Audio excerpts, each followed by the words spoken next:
कार्यक्रम के पुण्यार्चक हैं मातु श्री सूरज देवी, पुत्र पुत्रवधू पदमचंद मुन्नी देवी ठोलिया, पुत्र पुत्रवधू पारसमल बीना ठोलिया, पुत्र पुत्रवधू पवन संगीता ठोलिया, पुत्र पुत्रवधू जितेंद्र अलका ठोलिया, पौत्र पौत्री युग खुशी, पुत्री दामाद निर्मला महेंद्र जी शाह, पुत्री दामाद रीटा राजेश जी बज, विजयनगर एवं समस्त ठोलिया परिवार निवासी निमाज प्रवासी ब्यावर।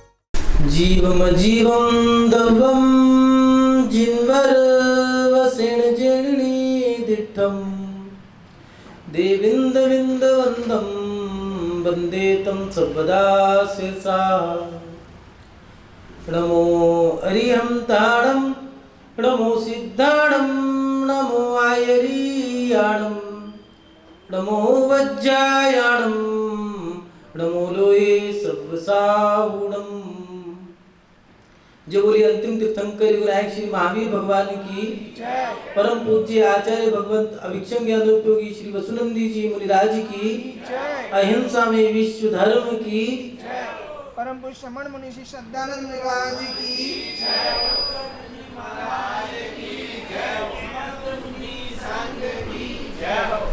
सभी उपस्थित धर्म प्रेमी पुण्य आत्मा श्रद्धालु एवं महानुभाव, आप सभी यहाँ अपनी आत्मा का कल्याण करने के लिए और आत्म कल्याण के सूत्रों को जानने के लिए उपस्थित हुए हैं। हमारे जीवन में, हमारे अंतरंग में बहुत सारी जिज्ञासाएं उत्पन्न होती हैं। मन में एक जिज्ञासा रहती है कि हम अपनी आत्मा का कल्याण करना चाहते हैं, हम कुछ करें आत्म कल्याण के लिए। संसार का प्रत्येक व्यक्ति और विश्व का प्रत्येक व्यक्ति आत्म कल्याण के लिए कोई ना कोई क्रिया करता है।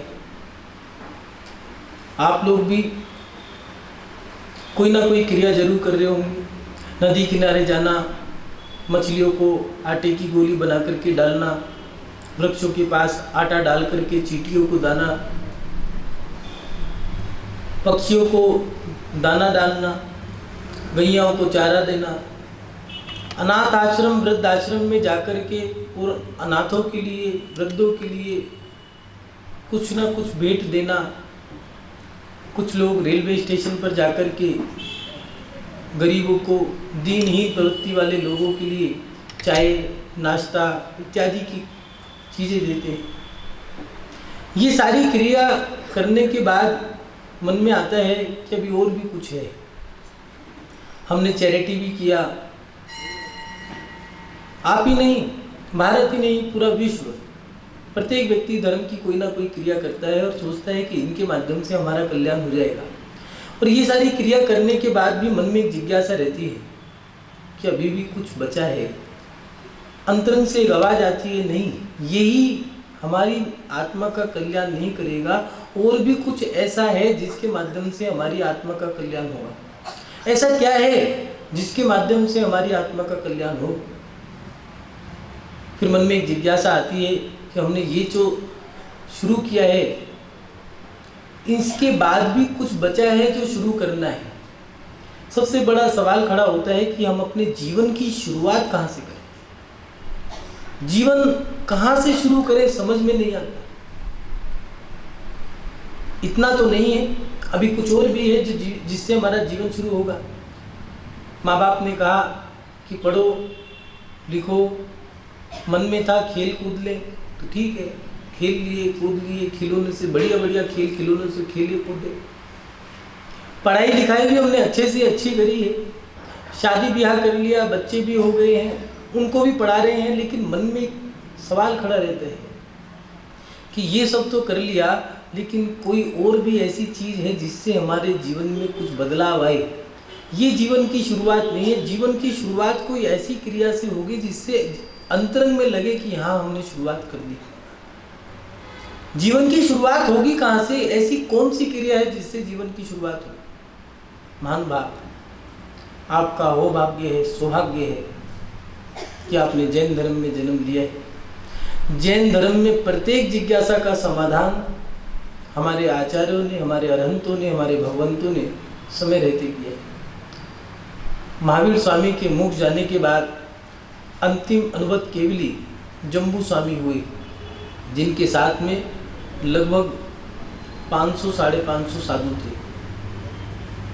उनके बाद अंतिम शुद्ध केवली भद्रबाहु स्वामी जी हुए, जिनके साथ में 12,000 मुनि महाराज। उन्हीं के शिष्य जो रहे वो अंतिम मुकुटबद्ध राजा चंद्रगुप्त स्वामी रहे। उन्हीं की परपाटी में एक आचार्य ने जन्म लिया, जिन्होंने दक्षिण दिशा की ओर जन्म लिया। बाल्यकाल में ही वैराग प्राप्त करके दीक्षा ग्रहण करी। दीक्षा अवस्था का नाम उनका पद्मनंदी स्वामी रहा। गुफा में रह कर के खूब गूढ़ अध्ययन किया, साधना की। साधना का फल ये मिला कि उन्हें रिद्धि प्रकट हो गई और उस रिद्धि के माध्यम से वो विदेश क्षेत्र की यात्रा करके आए। सिमंदर स्वामी के समूह शरण में भी गए, उनके दर्शन किए। हेलाचार्य, गिरपिच्छाचार्य, वक्रगिरवाचार्य, भट्टकेर स्वामी, बलात्कार गणी इत्यादि नामों से उनको जाना गया। कोणकुंदु नाम के नगर में उन्होंने जन्म लिया, इसलिए उनका नाम कुंदकुंद स्वामी भी रहा। महानुभाव कुंदकुंद स्वामी एक ऐसे आचार्य रहे जिन्होंने साधु संप्रदाय के लिए 84 पाहुड़ की रचना करी। आचार्य कुंदकुंद स्वामी जी की लेखनी इतनी बड़ी रही कि उन्होंने ऐसे ऐसे रहस्यमय ग्रंथ दिए हैं, आत्मा का ऐसा वर्णन किया है ग्रंथों में, जिनको पढ़ कर के बड़ा आनंद आता है। साधु के लिए मूलाचार, समय सार, प्रवचन सार, नियम सार, दप पाहुड़, भप पाहुड़, लिंग पाहुड़ इत्यादि पाहुड़ों की रचना करी। आचार्य कुंदकुंद स्वामी जी ने रैण सार नाम के ग्रंथ की रचना करी। इसमें गृहस्थों के लिए पूरी संहिता दी है कि आहार दान कैसे देना है, भगवान को कैसे पूजना है। तिरुकुल्लर काव्य राजनीति का एक प्रसिद्ध ग्रंथ रच दिया। पूरे विश्व में एक ही आध्यात्मिक ग्रंथ है, इसका नाम समय सार है। महान भाव आचार्य कुंदकुंद स्वामी एक ऐसे आचार्य रहे हैं जिन्हें 13 पंताम ना हो, चाहे 20 पंताम ना हो, चाहे दिगंबर हो, चाहे श्वेतांबर हो, चाहे तारक पंथ, चाहे तारक पंथ, चाहे मुमुक्षु पंथ, कोई भी पंथ रहा हो, कोई भी मत रहा हो, सभी ने एक होकर के आचार्य कुंदकुंद स्वामी जी को सम्मान दिया है। आचार्य कुंदकुंद स्वामी जी को वैज्ञानिक, भौगोलिक या फिर सभी धर्मों ने आचार्य कुंदकुंद स्वामी जी को सम्मान दिया। कुंदकुंद स्वामी जी ने साधुओं के लिए 10 भक्तियों की रचना भी करी है। सिद्ध भक्ति, शुद्ध भक्ति, नंदीश्वर भक्ति, पंचमहाभूत भक्ति, शांति भक्ति, समाधि भक्ति, आत्मा की पवित्रता के लिए समाधि भक्ति लिखी है। समाधि भक्ति की 7वें नंबर की गाथा में आचार्य कुंदकुंद स्वामी जी ने लिखा है, उसको पढ़ के ऐसा लगता है कि उन्होंने अपने जीवन की सारी बात इसमें कह दी हो। समाधि भक्ति की 7वें नंबर की गाथा में आचार्य कुंदकुंद स्वामी जी हमारी जिज्ञासा का समाधान कर रहे हैं। उन्हीं की इस गाथा को देखते हैं।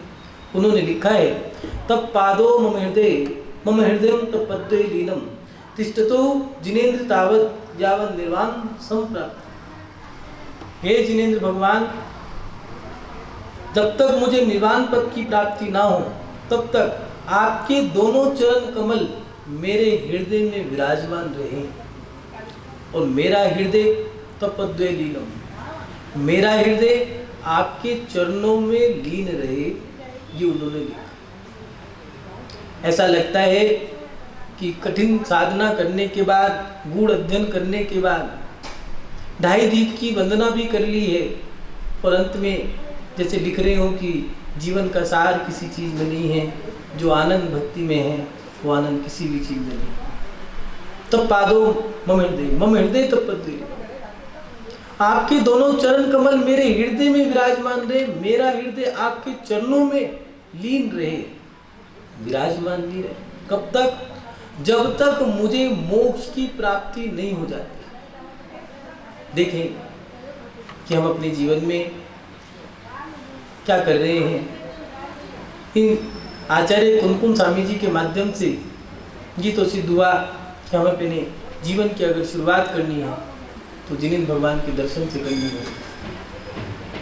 लेकिन क्या सही मायने में हम अपने जीवन में अपने जीवन की शुरुआत सही ढंग से करना चाहते हैं या नहीं करना चाहते? क्या हम धर्मात्मा बनना भी चाहते हैं?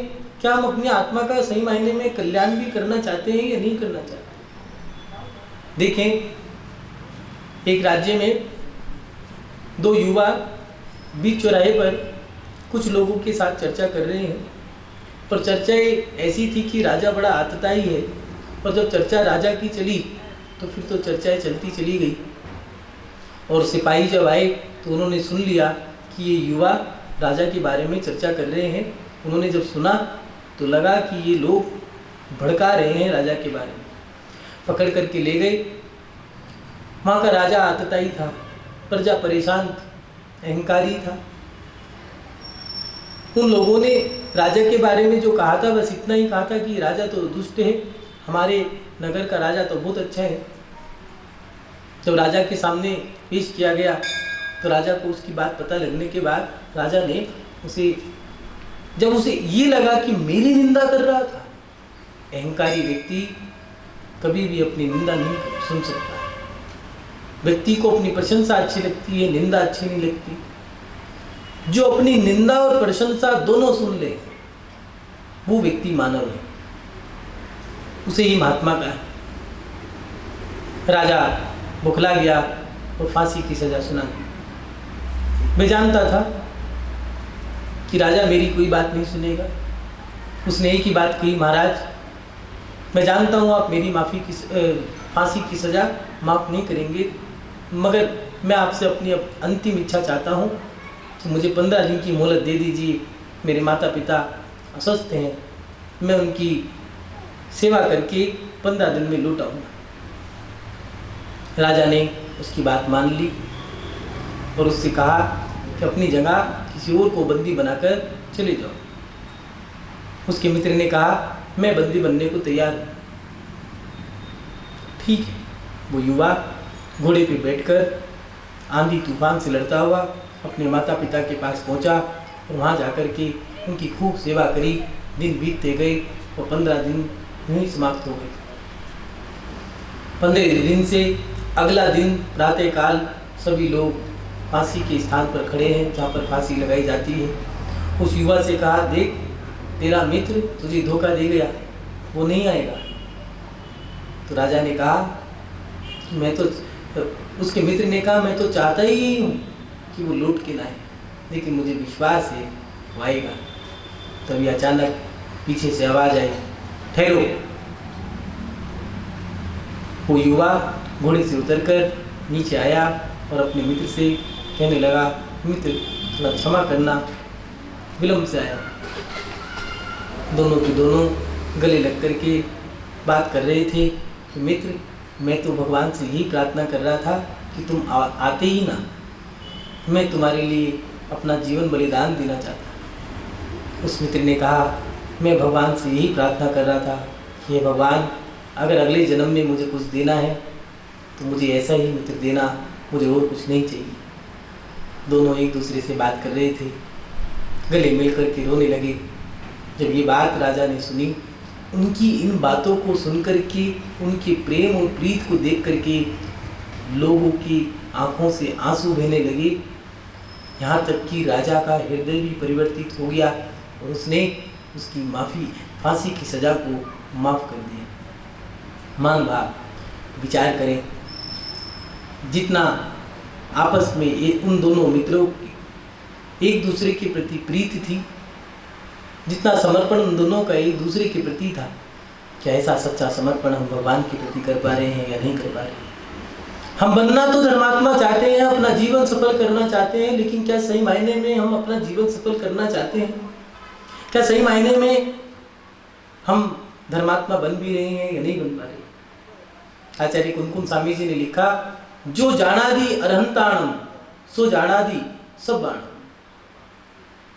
जिसने अरिहंत भगवान को जान लिया है उसने सब कुछ जान लिया। क्या सही मायने में हम भगवान को जान पा रहे हैं?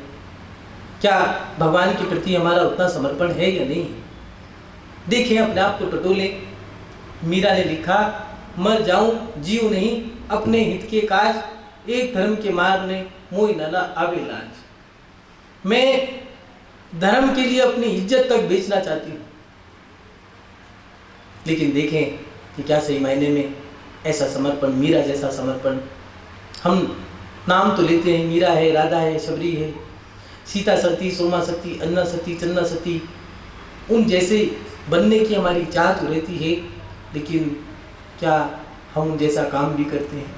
मन में आता है कि हमारा भी उन जैसा ही नाम ले लो, उन जैसा ही सम्मान दे, हमारी भी उनकी तरह पूजा हो। जब हम महापुरुषों के बारे में सुनते हैं तो हमारे रोम पुलकित होते हैं, आंखों से खुशी के मारे अश्रुधारा बह उठती है और आत्मा हमें झंझोड़ती है कि हम क्यों नहीं उस पायदान पे खड़े हो पाए। कहीं ना कहीं हमारी वो कमी है। क्या कमी है? जो समर्पण उन्होंने भगवान के प्रति किया था, हम वो समर्पण नहीं कर पाए।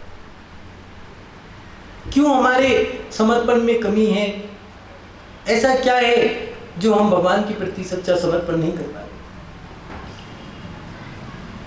हम शादी ब्याह में जाते हैं, अड़ोस पड़ोस के लोगों से बात करते हैं, कोई मतलब नहीं है, ठीक है, सब बढ़िया है। मंदिर में आए, भगवान के दर्शन करें, क्या है? मंदिर में आते के साथ ही भगवान के दर्शन करें तो नींद आने लगती है, उबासी आने लगती है। हमारे पास सब कुछ है, हम यात्रा करने जा रहे हैं, गाड़ी में बैठे हैं, गाड़ी में बैठ करके हमने ड्राइवर को चाबी सौंप दी है, अब तुम चलाओ, जहाँ ले जाए। हमें कितना विश्वास है उस ड्राइवर के ऊपर कि वो सही लेके जाएगा। क्या इतना विश्वास भगवान के प्रति है? सोचें, विचार करें, हम सही मायने में अपने जीवन की शुरुआत कर भी रहे हैं या नहीं कर रहे? कुछ लोग ऐसे हैं जो कहते हैं भगवान होता ही नहीं है। खेल लिए, कूद लिए, पढ़ लिए, लिख लिए, खा लिए, पी लिए, घूम लिए, फिर लिए, सब काम करा, लेकिन भगवान के मंदिर नहीं गए।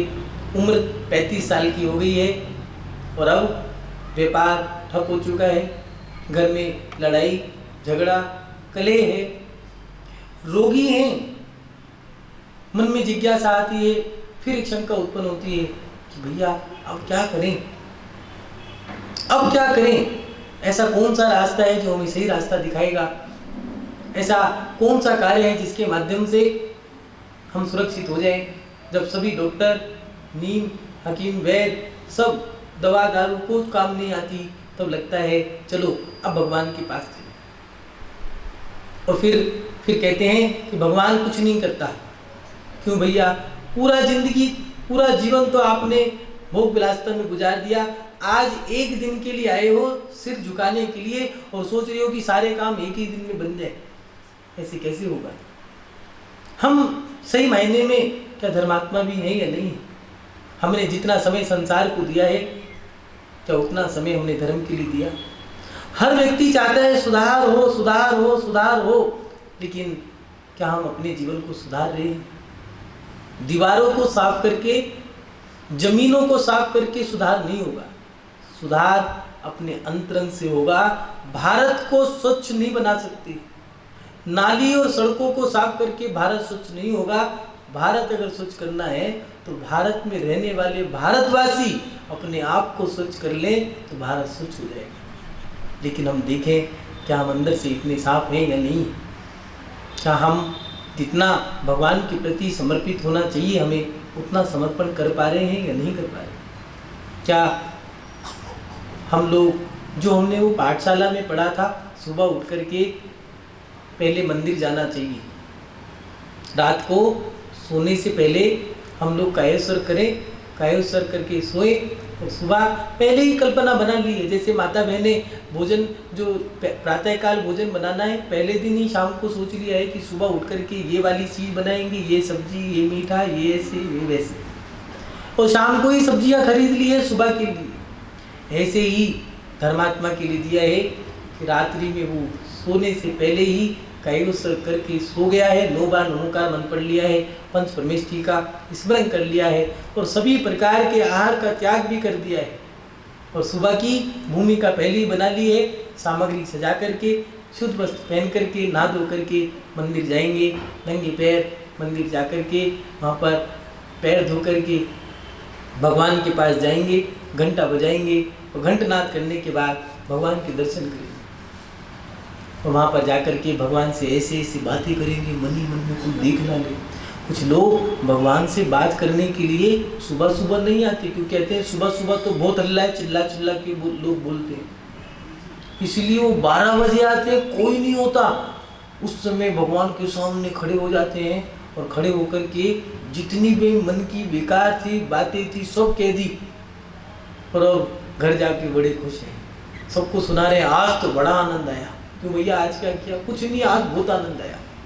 आज मंदिर में हम अकेले थे, भगवान के सामने खड़े थे, आंखों से पानी बहने लगा, फिर क्या हुआ, फिर क्या हुआ, बस जो आनंद आया वो बता नहीं सकते। ये आनंद बताने का नहीं, भगवान की भक्ति का जो आनंद है वो कह नहीं सकते। मन बात, क्या सही मायने में हम उतना समय उतनी ईमानदारी से भगवान को दे रहे हैं, नहीं दे रहे? क्या धर्म के लिए उतना सर्वस्व हम कर पा रहे हैं, नहीं कर पा रहे? सोचें, विचार करें। हमारे पास सब चीज़ों का समय है, शादी में जाने का समय है, होटलों में जाने का समय है, किट्टी पार्टियों में जाने का समय है, लेकिन हमारे पास मंदिर जाने का समय नहीं। कभी कभार मन में इतना दुख होता है, मंदिर जाने का भी नियम देना पड़े, इस बात का बड़ा दुख है। जैन है, अपने आप को धर्मात्मा कह रहा है, समाज के लोग उसकी प्रशंसा कर रहे हैं, और उस व्यक्ति को भी मंदिर में जाकर के भगवान का अभिषेक करने का नियम देना पड़े, ये बड़े शर्म की बात है, दुख की बात है। हम अपना जीवन तो अच्छा बनाना चाहते हैं, लेकिन क्या सही मायने में हम अपना जीवन अच्छा बना भी रहे हैं? क्या हम भगवान के प्रति वो दर्शन की क्रिया, वो समर्पण के भाव रख पा रहे हैं या नहीं रख पा रहे? मंदिर जा रहे हैं, मंदिर में जाकर के विचार करें कि 20-20 साल जिन्होंने मंदिर में गुजार दिए हैं, जाते जाते चप्पलें घिस दी हैं, कभी मंदिर में जाकर के मंदिर की सेवा करी। नव देवताओं की आपने पूजा तो की होगी, लेकिन उन नव देवताओं में अरिहंत सिद्ध आचार्य उपाध्याय साधु, जिन धर्म जिनागम जिन चैत्य और चैतल्य, ऐसे नवदेवता हैं चैत्य और चैतल्य, जिनेंद्र भगवान की मूर्ति को चैत्य कहा। उन चैत्य चैतल्यों की आपने जिनकी पूजा करी है, क्या उन चैतल्यों में जाकर के कभी आपने झाड़ू मारी? भगवान मुझे रख लो अपनी चाकरी पे, चाकरी पे, चाकरी पे, ये तो आपने बोला, लेकिन क्या बोला ही है, किया भी? जन्माष्टमी वाले दिन हिंदू संप्रदाय के जो मंदिर हैं, शिखर से लेकर के मंदिर की पौड़ियों तक घर के लोग जाकर के मंदिर की सफाई करते हैं। क्या कभी भादों में, अभी भादों का पर्व आने वाला है, उस पर्व में देख लेना, क्या उस पर्व में कभी मन में आया चलो अपना पर्व आ रहा है भादों का या अष्टानिका का, तो मंदिर के छत पे चलते हैं, वहाँ की पूरी सफाई करेंगे, मंदिर में जाकर के मंदिर में झाड़ू मारेंगे, मंदिर को साफ करके मंदिर को सजाएंगे। मैना सुंदरी ने जो सिद्ध चक्र का विधान किया था, ऐसे नहीं किया, मात्र सामग्री नहीं चढ़ाई थी, प्रतिदिन सर से नहा करके आया करती थी। स्वर्ण का तो वो यंत्र जो था वो स्वर्ण का था, अपने हाथ से मांडला सजाया, तोरण द्वार लगाए थे, नित्य प्रतिदिन 8, 16, 32 से दुगनी साधना करती थी, आराधना करती थी। ऐसे ही कुछ तो दूर नहीं होता। भगवान को समर्पण भी करना होगा। जब पूरा समर्पण कर दोगे तो किसी ने नीतिकार ने लिखा है, अरे इन फक्कड़ फकीरों से मिलकर तो देख, इन फक्कड़ फकीरों से मिलकर तो देख, तेरी तकदीर ना बदलने तो कहना।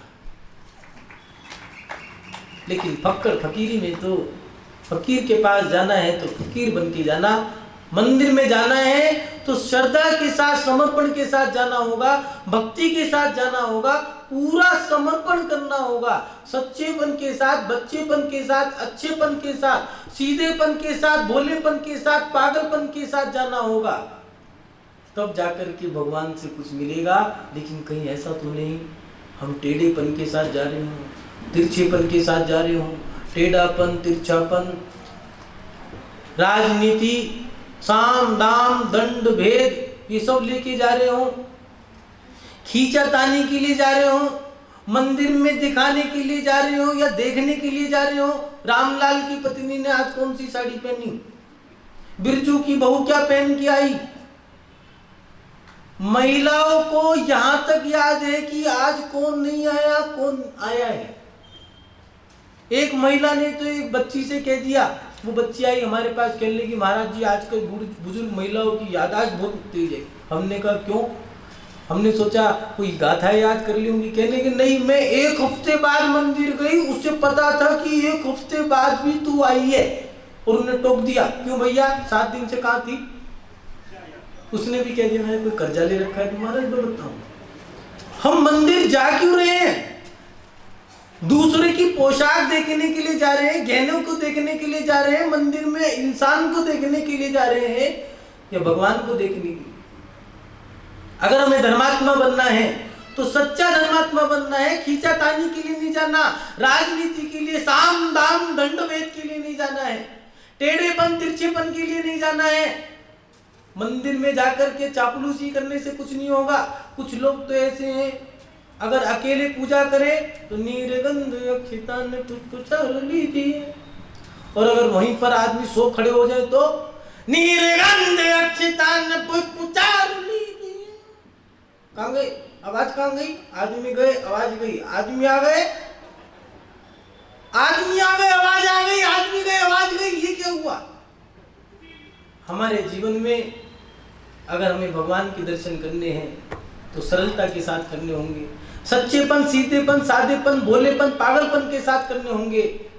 महानुभाव, अगर ऐसे भगवान के दर्शन करोगे तो हमारे जीवन का कल्याण होगा। हमारे जीवन में एक जिज्ञासा रहती है कि हम अपने जीवन की शुरुआत कैसे करें। तो जीवन की अगर शुरुआत करनी है तो भगवान के दर्शन से, जिन्हें भगवान को समर्पण करके, भगवान की पूजा करके पहले हमें अपने जीवन की शुरुआत करनी होगी। महानुभाव, सभी धर्मों में एक ही संहिता है, जब बच्चा जन्म लेता है तो पहले उसे मंदिर लेके जाओ, चाहे वो गुरुद्वारा हो, चाहे वो मस्जिद हो, चाहे गिरजाघर हो, चाहे जैन मंदिर हो, चाहे सनातन मंदिर हो। हमारे जीवन में अगर हमें शुरुआत करनी है तो पहले हमें भगवान को स्वीकार करना होगा, पहले धर्म को स्वीकार करना होगा, पहले अपना मंदिर जाना, पहले अपने मन में मंदिर को स्थापित करो, तब जाकर के हमारे जीवन की शुरुआत होगी। आप सभी लोग अपने जीवन में जिनेंद्र भगवान को स्थापित करें, अपने मन में स्थापित करें और भगवान को सच्ची श्रद्धा समर्पण के साथ स्थापित करके अपने धर्म को करें, उस धर्म को ईमानदारी से करें, श्रद्धा से करें, तब जाकर के आपका जीवन शुरू होगा। कुछ लोग 65 साल की उम्र में शुरू करते हैं, कुछ लोग 45 साल की उम्र में, कुछ 35 की उम्र में, लेकिन याद रखना जब भगवान तुम्हारे जीवन में आएंगे तभी जीवन शुरू होगा। यही भावना पाता हूँ कि आप सभी के जीवन में सच्चे भगवान आए, आपका जीवन अच्छा शुरू हो, सच्चे तरीके से शुरू हो। इन्हीं सद्भावनाओं के साथ जय बोलो परम पूज्य आचार्य गुरुदेव श्री वसुनंदी मुनि महाराज की, अहिंसा में विश्व धर्म की।